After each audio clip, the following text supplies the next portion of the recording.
everyone. So here we are with the 3 waves of twin flames, and I felt to do a YouTube video on this to explain, first of all, because I get it a lot in my sessions, I get it a lot on TikTok, on YouTube, in DMs, on the email. Raghida, can you describe and explain the 3 waves, what they actually are, the time periods, and what their roles were, and of course where they're at right now since we've begun the age of Aquarius. So here we are. I'll start with wave 1, and I'll explain to you a little bit what it means, because then you'll start to understand what the collective role was. The 3 waves were actually about the collective consciousness of twin flames coming together as soul pods to assist the ascension of the planet. And quite often twin flames come in as an influx, as a strong influx of an entire soul group that come together at different sequences of times to assist what would be called a collective awakening that we have experienced and are still experiencing on planet Earth. Twin flames have always been around since the dawn of time, throughout the consciousness of history, but more so during times of evolutionary awakening, evolutionary movement, and evolutionary ascension, which we're at right now again at the precipice of the next rise in human evolution. So here we go. 2011 was the first wave of twin flames. Wave 1, twin flames. These group connected between 2011 and 2015. Hence why and where the number 1111 began. Prior to that, it was never used. Numbers were never used. Twin flames used the group 1, wave 1, used number codes as a Morse code, as a way to explain and to express with each other what's happening on the planet. 2011 was the beginning of twin flames, the first wave, connecting, and they had the hardest role. Their role was to actually awaken the planet, to awaken themselves, and to awaken the DMs who were completely in a state of slumber. So during that time, the twin flames that went through the awakening had the hardest journeys. It was the most painful, the hardest. The DMs were very difficult.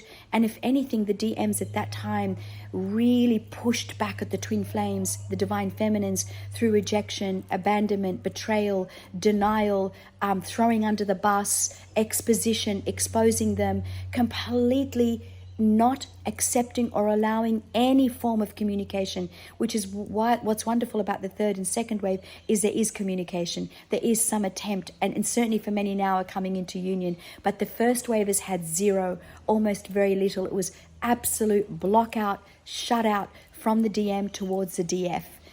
So for those twin flames that went through the initial awakening between 2011 and 2015, their role, the reason why they're divine masculine or distorted masculine at the time, why they did that was for this reason, is that at the time we were still within the age of Pisces.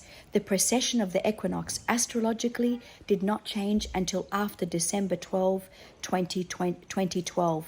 And then there's always one 9-year cycle for that energy to begin to infiltrate on planet Earth because of the density of matter and the density of time. So for those that awakened in 2011, they had quite a difficult time in awakening their DMs. They came here to awaken themselves, to awaken the DM, and to begin to awaken the people around them. We were in a slumber state. Humanity was asleep, and still many are, but at that time it was even worse. The other role of twin flames from the first wave was that they came to smash the energetic wall that had been put up over millennia of time from the matrix into the quantum force, into the quantum field.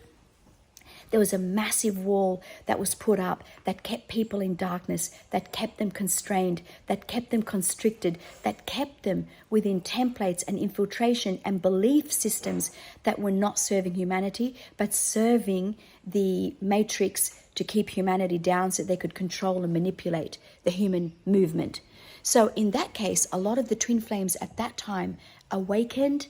The divine feminines that awakened during that time had to assist to smash the walls of the matrix, to break old templates, old belief systems. For example, things to break things down in institutions, in culture, in society, in religion, in color, in race, in gender, in distance, anything to do with awakening, relationships, anything around love, the distortion of banks, the manipulation of institutions, the manipulation of schooling, the manipulation of pharmaceuticals, and you name it, the list goes on. This group came here to awaken it, A, through health, A, through love, B, through education. There was a whole awakening movement that the first wavers had to experience, and their code was 1111 to begin to say, awaken, awaken, awaken, from the times of ancient millennia of penetration and permeation of mind control by the matrix to keep us all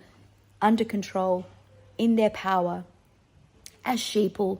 And the twin flames were one of the main light workers that spearheaded the smashing of that wall. They took a lot of hits from their distorted masculine because the men had been asleep. They had been controlled through power and greed and control and distortion and the simulation of if you don't achieve a certain goal, you won't be given recognition. So we had to smash a lot of walls, smash a lot of beliefs, break down templates of old karmic marriages, break down templates of how women needed to be treated. There was a lot of distortion around the feminine masculine roles. They were very flipped, inverted, and convoluted. And the twin flames brought light to this situation. First wave twin flames, that was their role. That's what they broke, and now I'll tell you where they're at from 2024 onwards.